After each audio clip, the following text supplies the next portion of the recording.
I want to talk a little bit about the Oregon-Michigan game this weekend. Your Ducks are going on the road to Ann Arbor. To the big house. It's very weird how football every year reminds us not to look at a schedule and go, oh, it's a good game. Oh, that's a crappy game. Oh, that's a good game. Because you just don't know. No. Michigan is down. Harbaugh is gone. They're restarting, and they're not having a very good season according to them. They won the Big Ten last year. They won the national championship.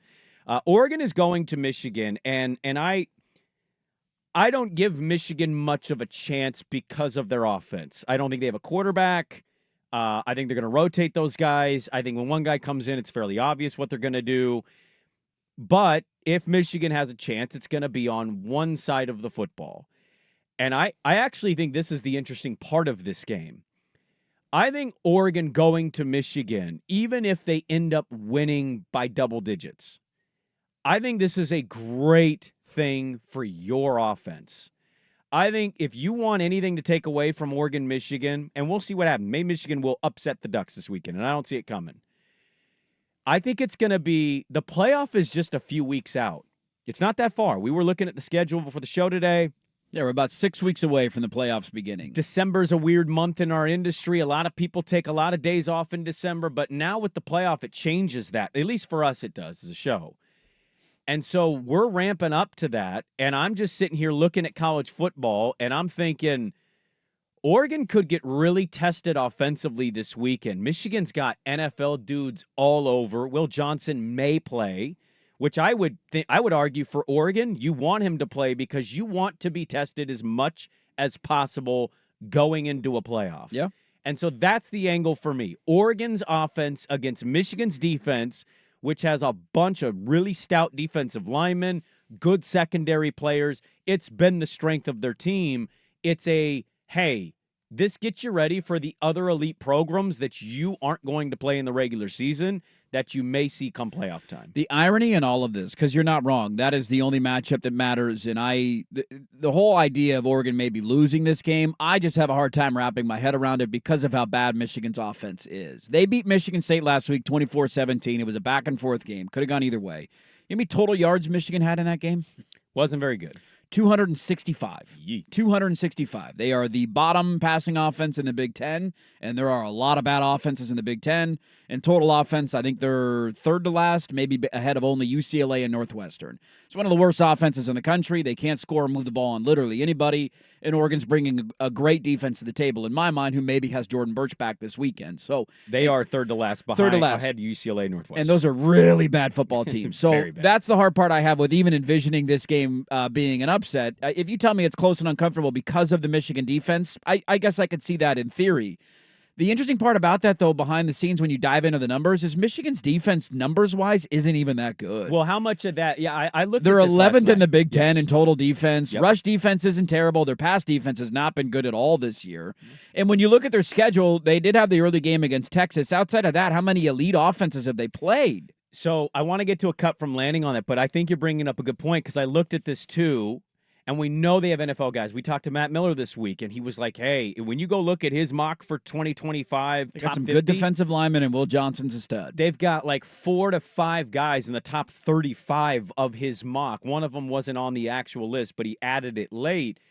What I think is interesting is the metrics may not represent what the defense is. And let me explain that. We have seen, I think we've both seen this with our teams. I think we've seen it in football, pro and college.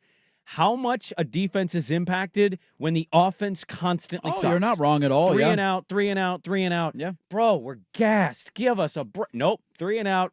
Get back on there. I mean, look at their Illinois game where they gave up 21 points, but some of those came off turnovers. Their defense was outstanding against Illinois. Their offense was horrendous. Here is Dan Lanning from his press conference on the Michigan defensive line. Yeah, you watch them. They're game wreckers, right? They're guys that you have to have a game plan for. But 78-55 both, they make an impact, consistently in the game. They beat, single blocks. They're certainly good against double teams. They're good against the run and the pass.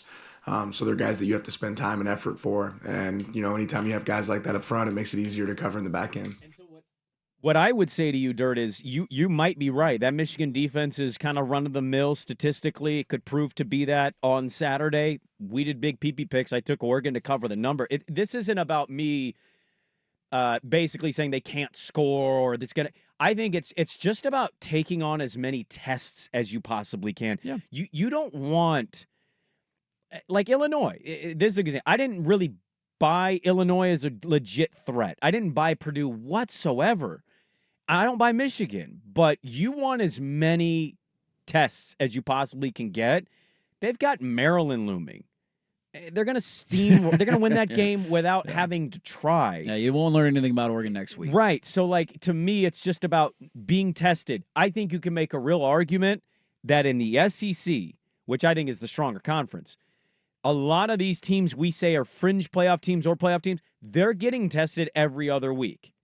And I think that's kind of the point is you want to be as tested as possible. Why did Oregon win Ohio State? Well, you could point to, well, this flag was thrown against the Buckeyes or this thing happened for Oregon. Whatever you want to say, I would argue that an underrated point of that was that Oregon was tested early, and they didn't feel maybe as much of the pressure in the closing minutes. You can argue against that, and I wouldn't say you're wrong necessarily. Mm-hmm. I just think it's important to be tested.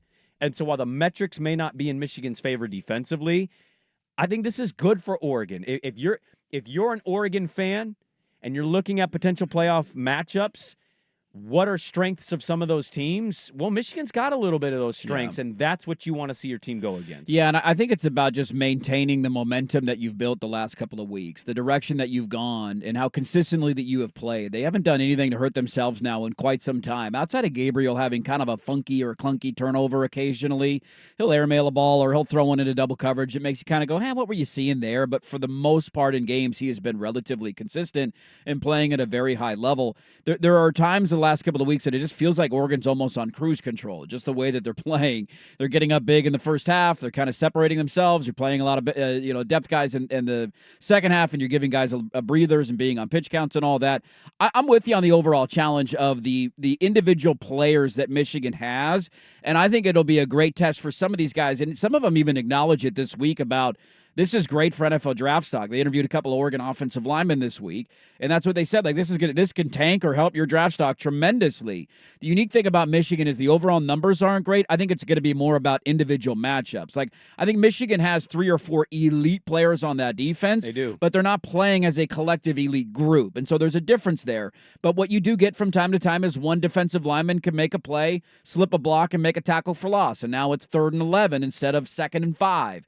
And those kind of things can have an impact on the outcome of the game. Will Johnson, look back to the USC game for him earlier this year. His pick six might have been the difference in that game. They won a game by a field goal. It was actually. He had a pick six that kind of swung the momentum in Michigan's favor. Like, oh my God, Michigan's going to win this game. So you've had guys that can make individual plays. They don't collectively play together as an elite defense, and I don't think they've faced a lot of elite offenses this year, really outside of Texas. And Texas went in there and shredded them. The hard part ultimately that I have on the other side of the ball, that I don't know if Oregon's defense is going to get tested to that level the rest of the year. I see your argument completely on Oregon's offense, the offensive line, pushing them up front. If you come out and you execute a high level and you're able to go into Michigan and hang 40 on that defense, that's something that nobody's done all year. The highest point total they've given up all season, I believe, is the 31 that they gave up to Texas when they lost in week 2. The tough part for them on the other side of the ball is I look at the rest of the offenses that are on your schedule, including this weekend, and this maybe is the worst offense you're going to play the rest of the year, and you're just not going to get tested on the defensive side of the ball by an elite offense. I agree with that. We know but they've been tested. I think that's kind of the Ohio State game was their test. Yeah, and like both sides got tested in that game because Ohio State's defense came in with a good reputation, and Ohio State's offense came in with can they move the ball? Can they score 40 points on Oregon? They've been tested, and I'm not saying they shouldn't be tested or that's not important. It absolutely is, but I'll go back to something that when I was on our show Twitter account during the Boise State game, we follow a lot of Duck fans, and we love those Duck fans if they listen to the show. I saw what you tweeted. A lot of you were giving up on the season despite the game still happening. You were like, nope. They don't got it. Nope, disappointing. Nope, they're bums. Oh, they're overrated. Here's the Ducks. Yeah, disappointing. And they've done what since? Steamrolled everybody. Okay. Other than Ohio State, but that you don't steamroll that. But part of the problem for those first 2 weeks, what was the most glaring problem? It was your offensive line. Okay, and everybody has felt great about the offensive line largely since that point, and I think that's kind of my point. It's hard for me, just as a sports football fan who watches this stuff a lot. I honestly I don't know what that path is for Michigan to win. It's not that it's completely impossible. I mean, their defense has to dominate the game. Their offense is horrendous. Their defense and has it will to be generate horrendous on tomorrow. turnovers. They got to Yep. get a score. Their special teams has to get a score. That's the only way that they can win. Yes, and so like the percentage to me is not very high. But if I am watching this at all, and you have those yellow and green colored glasses, you want to see your offensive line continue to look the part. Matt Miller talked about this for the opposite side. He said, this is huge for these defensive guys' NFL stock. And you just pointed out, what are the offensive line saying? This is big for us. Yeah. Connerly has a great reputation right now. Your offensive line has largely gone with this streak of, no, we have figured this out. Everybody calm. Bedford, who's that? I think this is what it's for. You may win 45-14 this weekend or 10, or it may be a blowout. But you still want to go out of that game dirt with, hey, the offensive line pushed those big uglies, or they gave Gabriel that passing protection.